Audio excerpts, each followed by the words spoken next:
Whoa!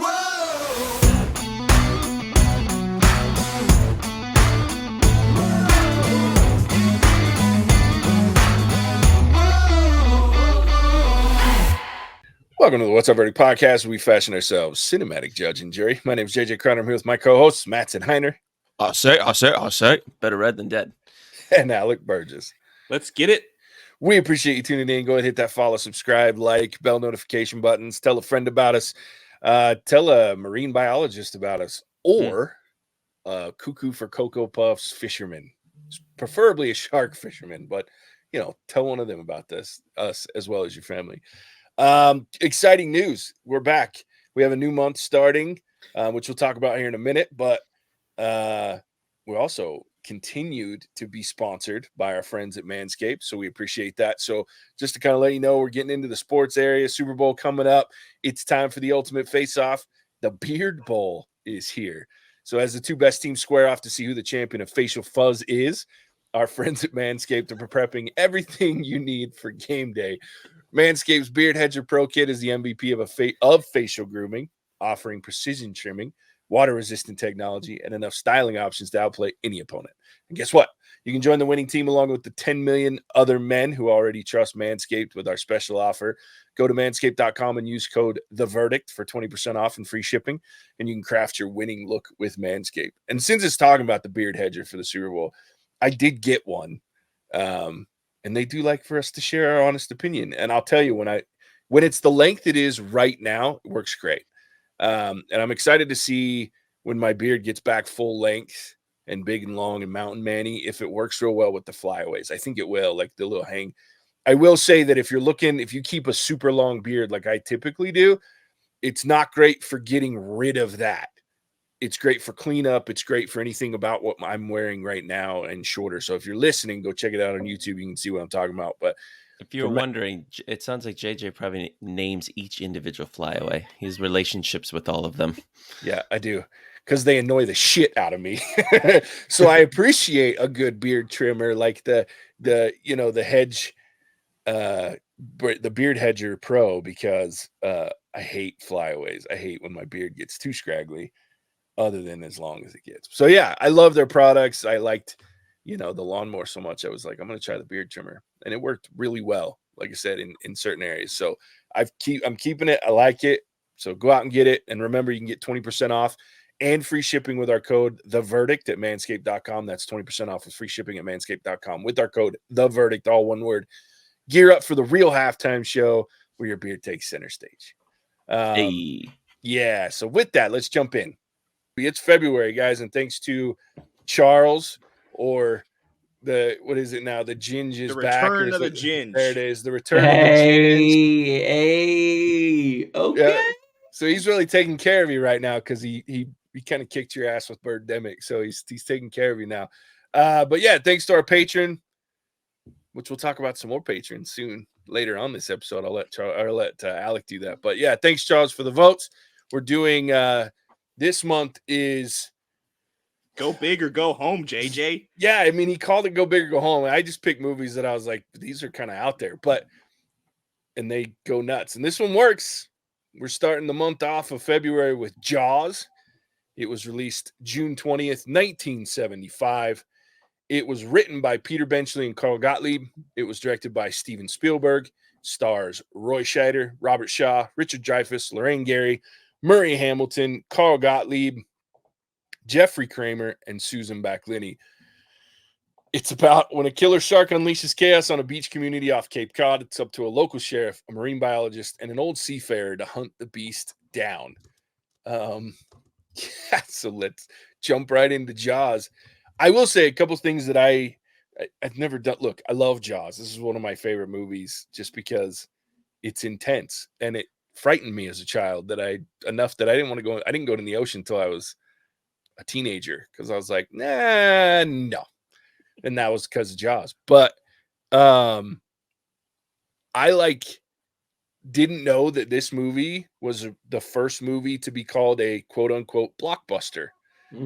JJ, are you stealing my bit here? The trivia bits? No, not trivia, because I am not asking a question. I like JJ's trivia better. Continue, JJ. He's hacking my.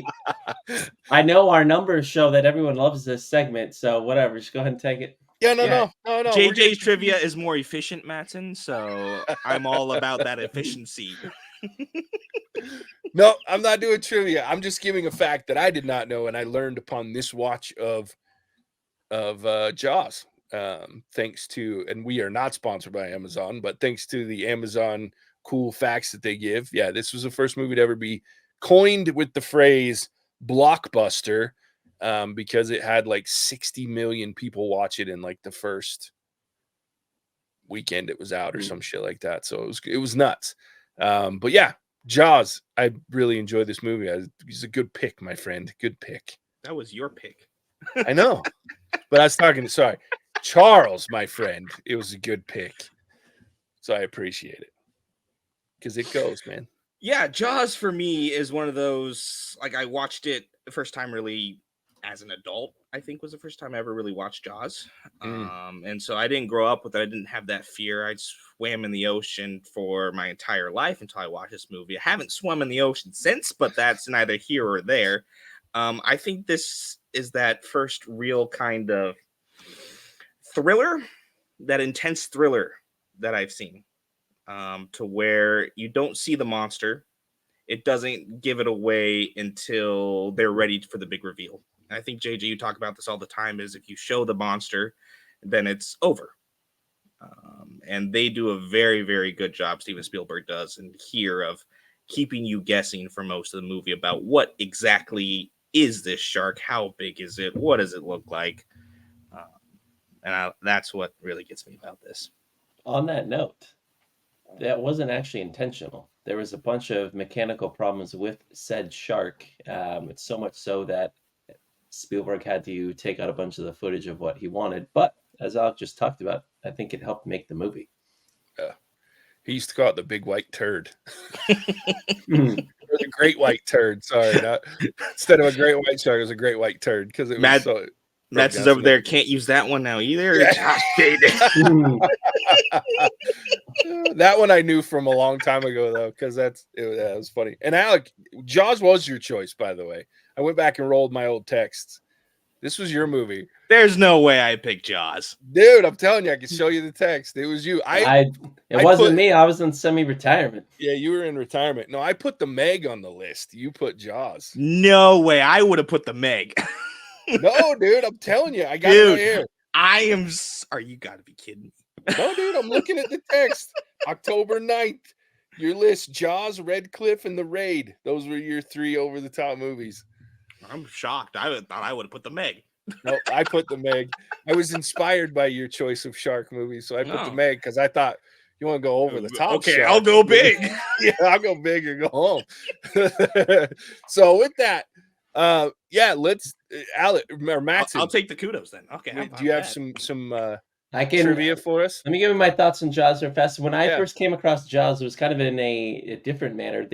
Obviously the famous scene at the end of this movie, when the police chief is on like the mast that's slowly going down in the water and the shark's coming about to kill him.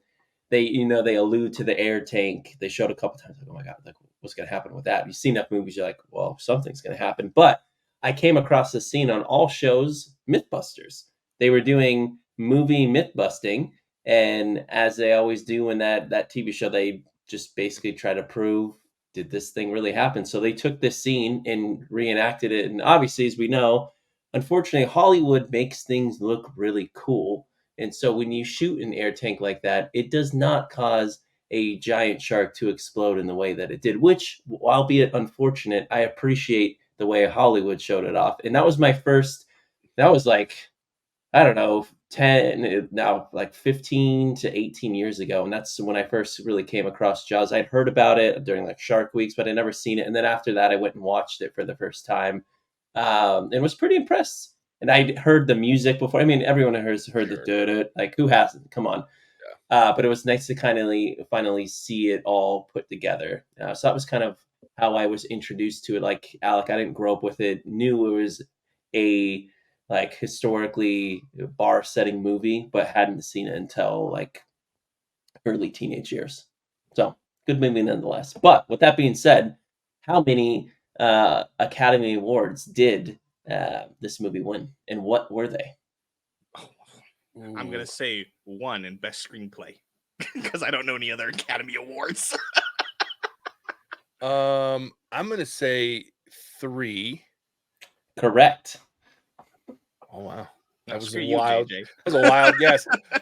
And I'm thinking, I'm along with Alec. I could see it being screenplay, but I think there's probably visual effects in there somewhere, and maybe editing is probably the other. So you got 1. The other, I'm surprised that you didn't. What's this movie? I gave a hint in my build up to this. Dun dun. Oh yeah, I should have known with John Williams. Yeah, that makes sense. So best sound, best sound, best original score, Mm. and best film editing. Mm. So it was So- it was nominated for 4, but Spielberg got snubbed for best director. Yeah. So not to steal any more of your thunder, but this movie's interesting too because the editor, and I can't remember her name, and it's gonna bother me. Anyway, the editor of this movie is wildly famous, like one of the top editors, Verna Fields. Oh, Verna Fields. So Verna Fields, one of the best known editors, period, in movie history. And when this movie came out, Spielberg was young. He'd only made like 2 movies, maybe only 1 movie at this point. Like this movie put him on the map, and people gave the credit for how good this movie was to Verna Fields instead of Steven Spielberg. And he vowed after it, he got so pissed off because Steven Spielberg, he's well known and everybody loves him, but he's kind of a dick. And that people don't talk about that, but he refused to work with Verna Fields ever again. And she passed away at not long after this movie. I think it was in the early 80s. She passed away. And so he was never able to come back and work with her after the fact. But when he made his own name and got past the fact that she was given credit for the success of this movie versus him, but he was so petty, he swore he'd never work with her again because he wanted to make sure he got credit for how good the movies were instead of her. Her nickname, she's known as Mother Cutter. That's amazing. I love that. That's pretty hilarious. Anyway, I thought that, I knew that about, because I think Steven Spielberg, while a genius, JJ, kind of a dick. My next trivia question, if you don't get this, then I'm just going to be disappointed in one of your core identities. Uh-oh. What was Jaws became the highest grossing film of all time until what movie surpassed it? Star Wars. In 1977. Jay, if you didn't get that right, then, I mean, you'd have been dead to your own room. Yeah, no, I have to get that one. Let's see here. How long was the mechanical Jaws that was built for this film? How many feet? I think it was 30, right? Alec? 18. 25. Massive. Oh, so that's the joke in the film where it's like 25. Oh, no, 25. Yep.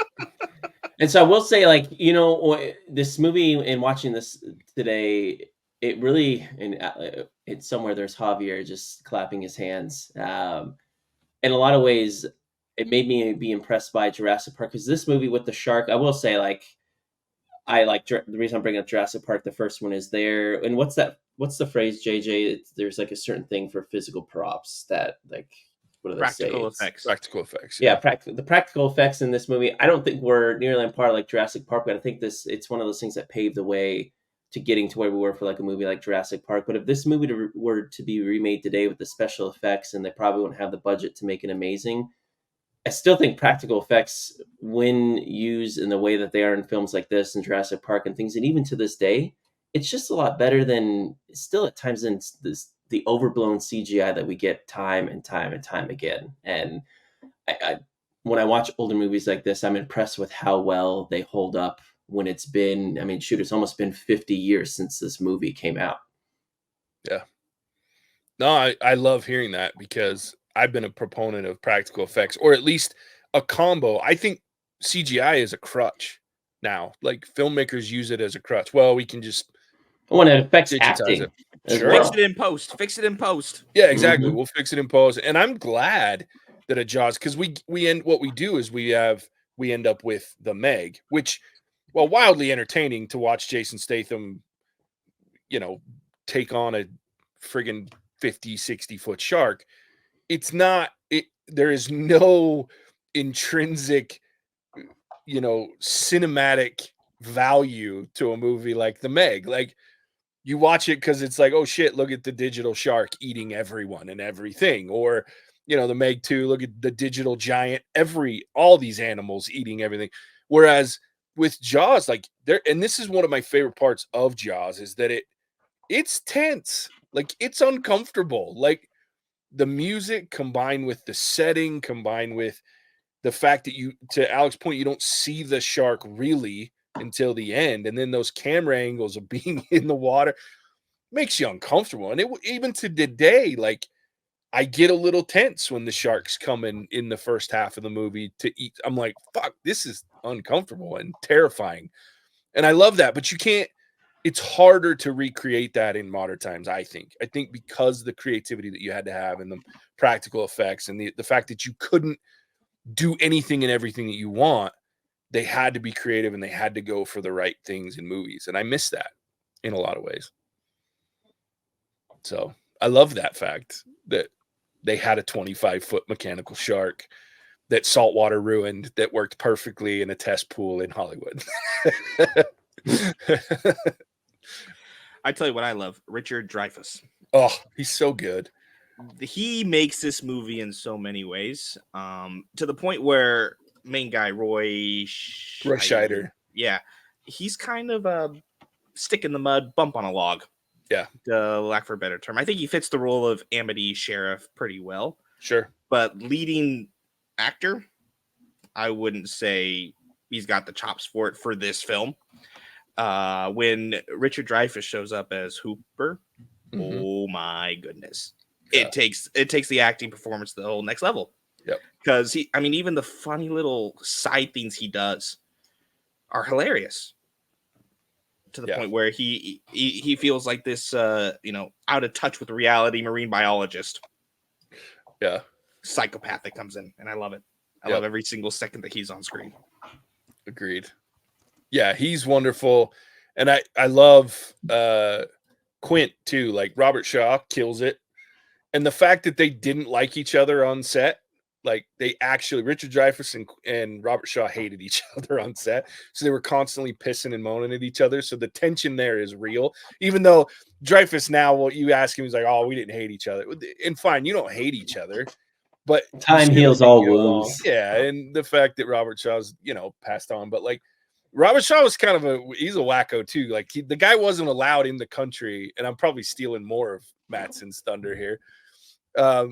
He had to, like, leave the country multiple times and go into Canada during filming because he was running from the IRS in the States. Like, he was under investigation for tax evasion. So if he stayed longer than a certain amount of time, they'd come get him.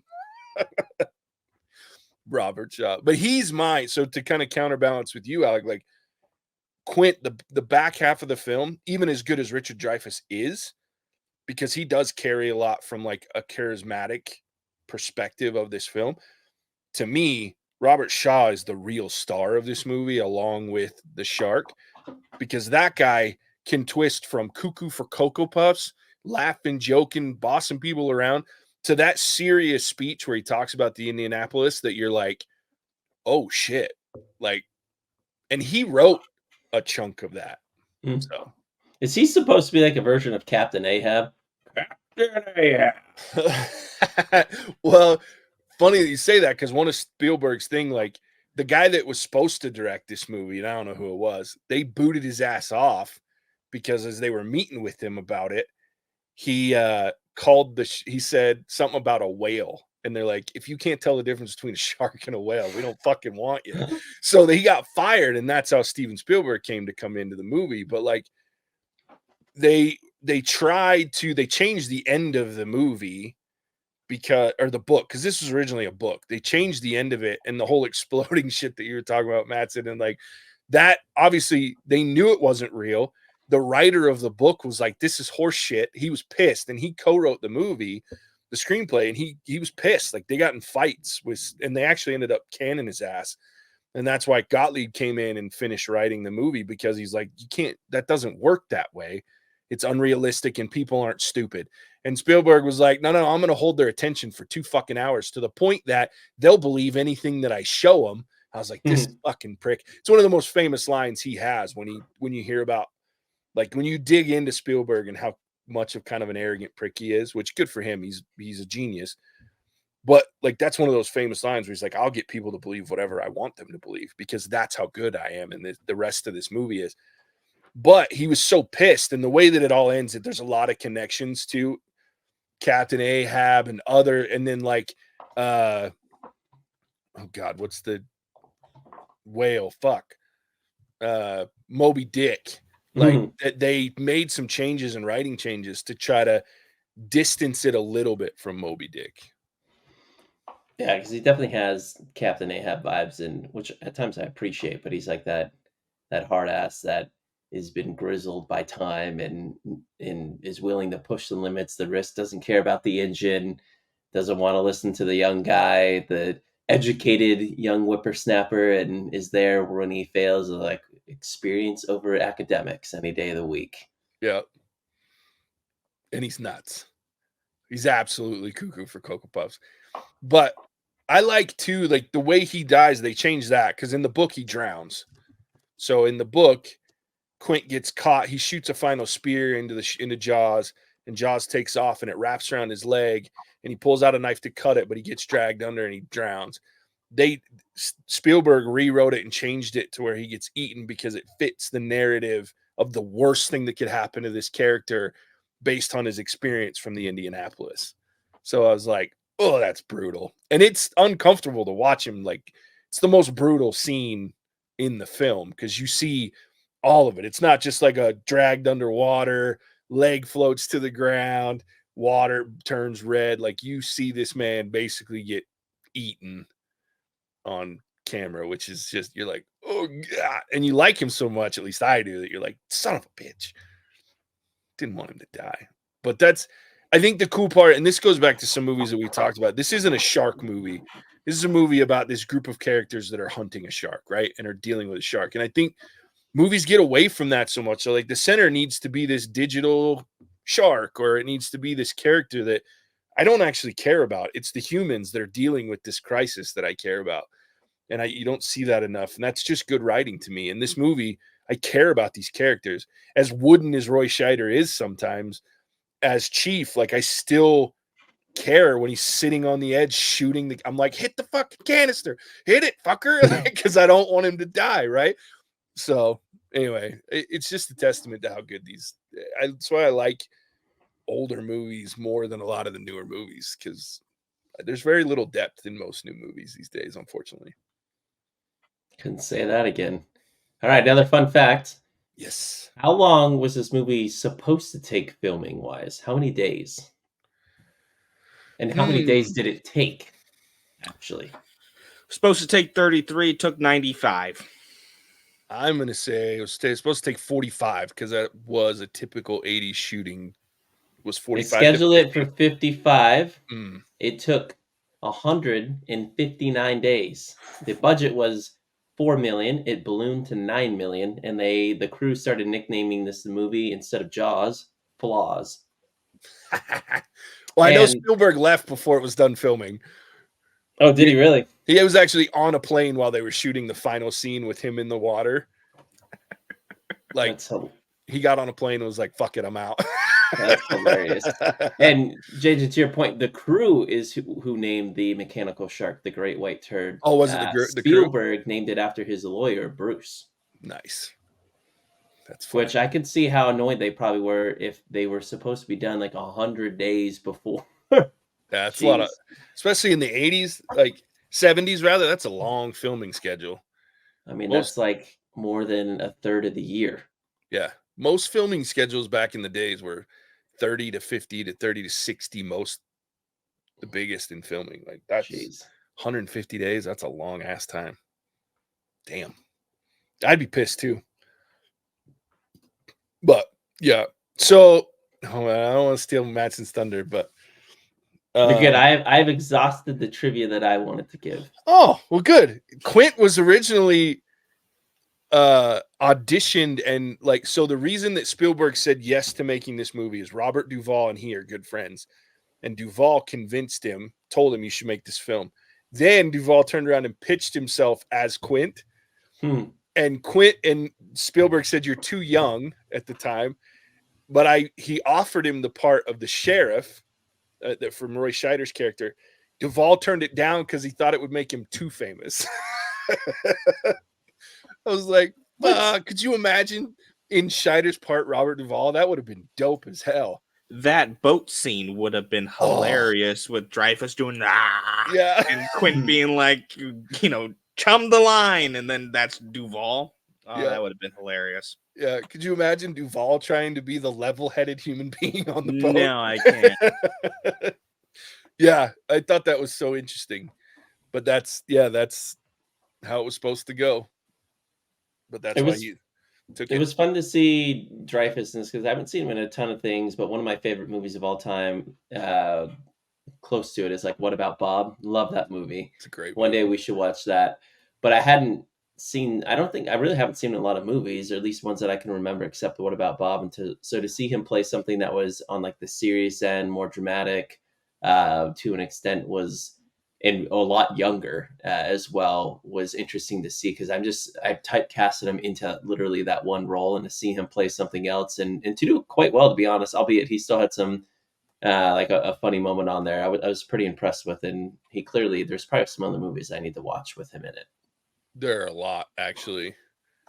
Dreyfuss is one of those guys that, like, when I watch something with him in it, I'm reminded why he's one of my favorite actors, period. But I forget about him because he doesn't do these he's never done like the big blockbuster roles for the most part. Now, he's been in a bunch of blockbuster movies, but rarely as a main entity within those films. But I think he's one of the best around, period. He plays a villain in something, and I'm trying to think of what it was off the top of my head. I'd have to look it up, but I love Richard Dreyfuss. And he, like, Alec, to your point, he steals this. When he walks off that boat, God, he steals the movie from then on. Like, every time he's on screen. And that's one of the funniest moments in this movie, when he's on that boat and he's doing the faces because he's so pissed off at Quint. And he's out there, he's like, not gonna take this abuse any longer. Like, I love that moment. It's made it even funnier knowing that he and Robert Shaw disliked each other on the boat, because it just adds another level that, oh, hey, they weren't acting. Yep. Agreed. Wow, and he's another one. So Dreyfuss got his part because he was recommended to Spielberg by George Lucas, because George Lucas had just finished working with him on American Graffiti, which we know Alec likes. It's a good movie. Yeah, because fucking good movie, Mattson. Harrison Ford, Richard Dreyfuss, baby. Come on now. Richard Dreyfuss is in it for like 2 minutes. I don't even think he's credited in the film. No. Yeah, he's in it for nothing. But it's that's a memorable 2 minutes. Sure. But that's how he got the part, is that because, Spielberg and Lucas are like best buddies. So like he made that recommendation and it worked out really well. Yeah. Alec, I have it. So we're talking about Richard Dreyfuss, and this is neither here nor there, but this is one that I should add somewhere too. And Alec would either love this movie, and you may have already seen it, given your film background and what you like. Mattson, I think you would utterly despise the movie, but it's called Rosencrantz and Guildenstern Are Dead. Have either of you even heard of it? No. If it takes that long to say, it's not worth watching. Oh, dude, it's great. So it's in the background of, anyway, he's in it. Richard Dreyfuss is in it again, not for very long, but it's got Gary Oldman and Tim Roth in the main characters. Oh, and then Richard Dreyfuss is like he's a swordsman, and it takes place in the background of Hamlet. Rosencrantz and Guildenstern are characters in Hamlet, but they're background characters. But it tells the story of Hamlet from the point of view of Rosencrantz and Guildenstern. It's stupid as fuck, but I am in tears every time I watch it. And the cast is outrageously like you go, how are they in this movie? Anyway, but I'll have to add it to a list one of these days. Let's do it. It is so fucking funny. But that's the other movie I think of when we think of Dreyfuss, because he's got this long hair and he's got the weird fencing type sword. And yeah, it's great. Anyway. Good thing I get to recommend movies from here on out from April. No, you don't. I'm taking you off the list. Well, choose them or not, you still don't vote on them, sir. we now have 3 patrons that vote on that kind of stuff. But yeah, I love Richard Dreyfuss. I think he's amazing. But I think, and here's an interesting part for me too, because this movie is almost 2 movies, right? You have the build up in the beginning of the problem, right? It's just pure movie writing. You have, here's this problem. We recognize that it's an issue and we have to deal with it. And then the second half is on the water. It's the boat and it's the fight. It's just 3 guys and a shark in a boat. And I watch the beginning so that I can watch the end, because that part on the boat to me is the superior part of this movie. And there's nothing, I'm not saying that the first half is bad. It's not, it's great. And the second half's not as good. Like if you were just to watch the second half, it's not, you're like, what the hell? Somebody's messing with. Oh, that was me. I clicked the button. Sorry. Good, we're back. So that's one of those things where this is why it's good to watch us on YouTube. You get to see weird shit like that. JJ was huge. I was like, oh. Anyway, so yeah, like I love watching, because like I said, in the boat, I love it. And every time I watch it, I have that stupid song stuck in my head for like weeks. I'm running around going, tired and I want to go to bed.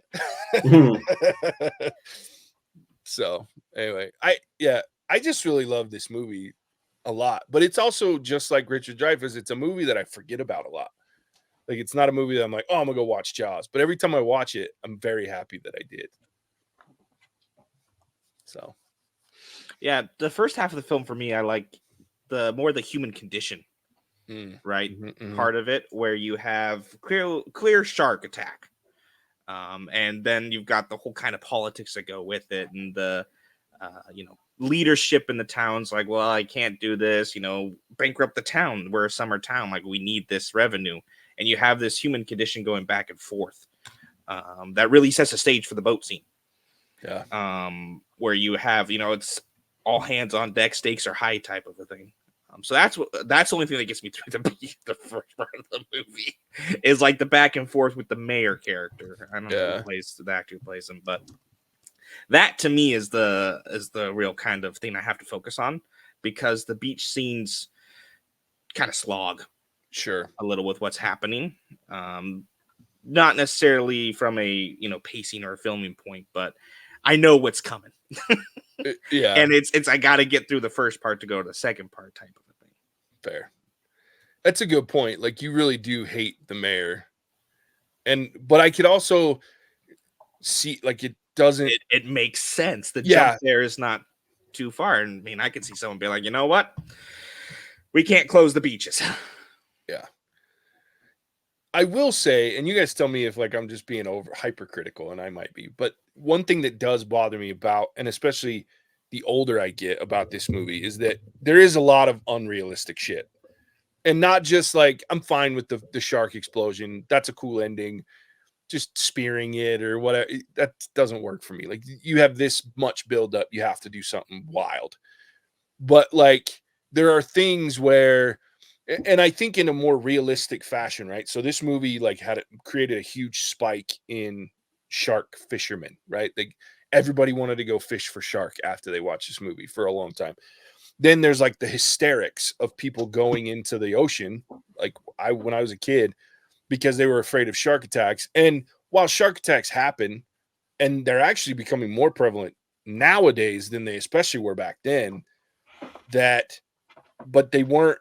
It's not like this happens all the time. And there's certainly not this shark that's like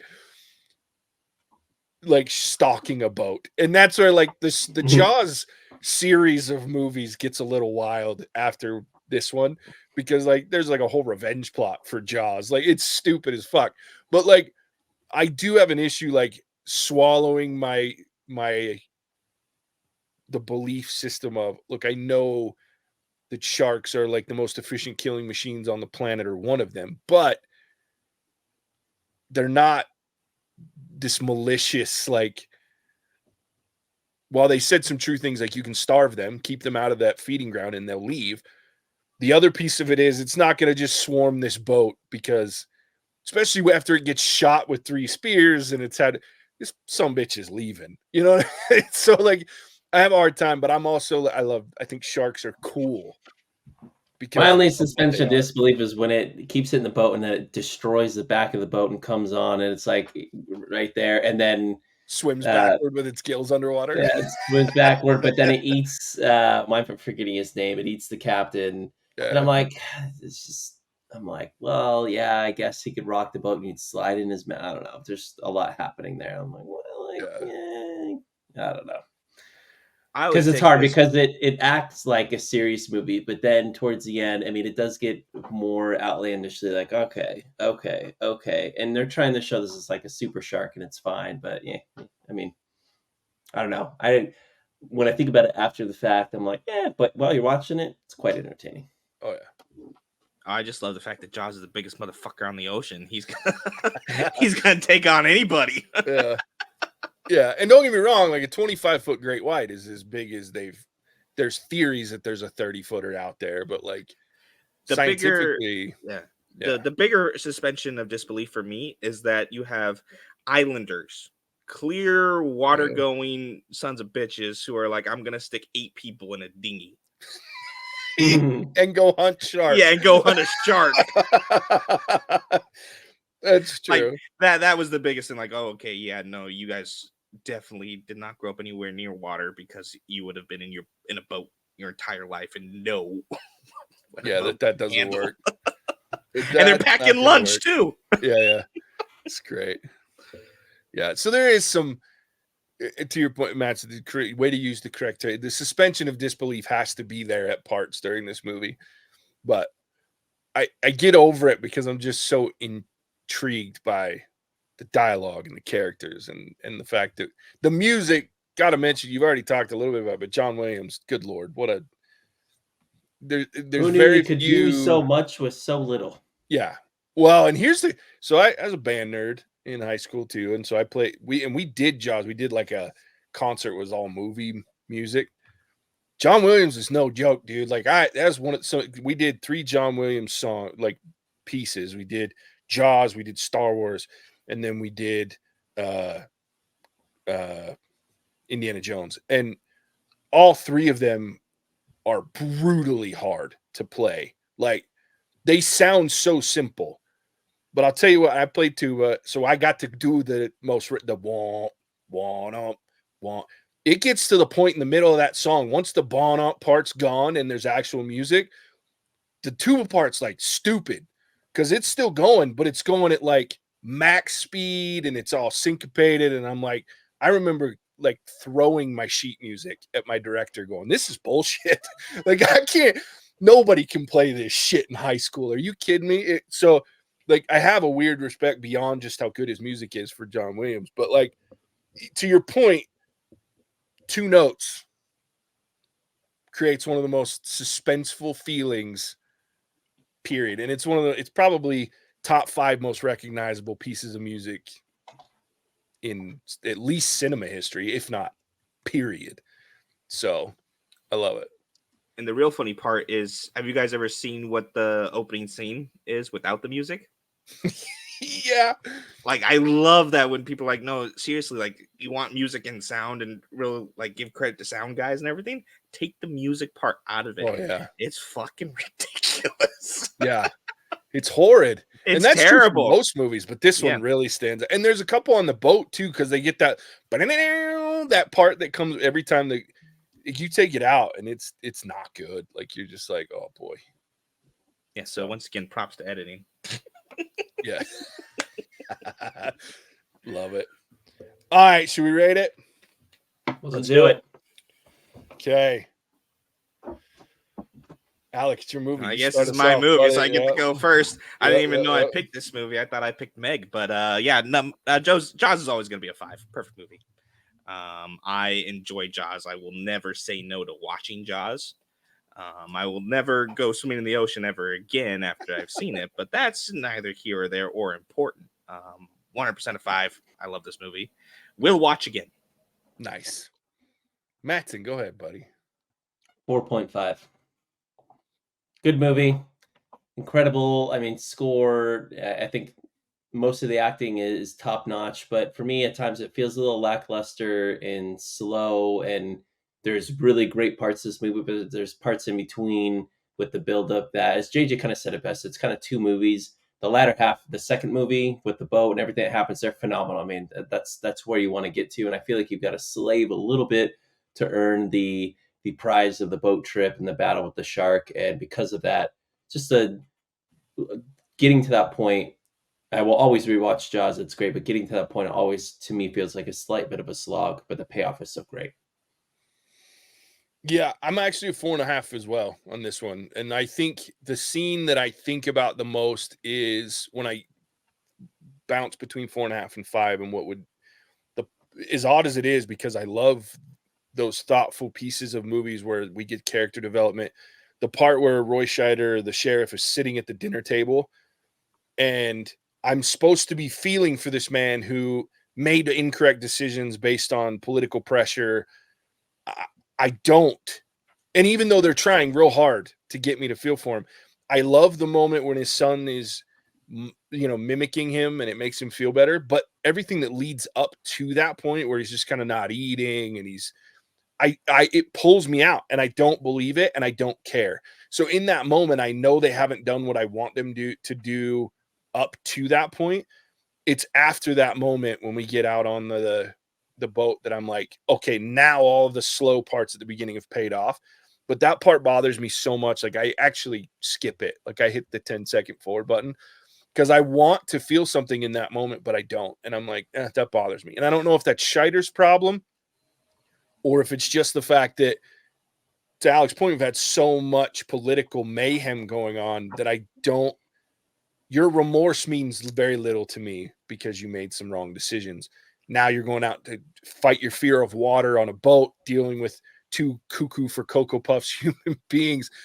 Now you're making up for those mistakes. But sitting there and drinking a half a bottle of wine with some water in it doesn't do anything for me. So that's the part that I reference. And I go, okay, there's some flaws in this movie beyond just weird mechanical shark shit that can swim backwards without drowning itself.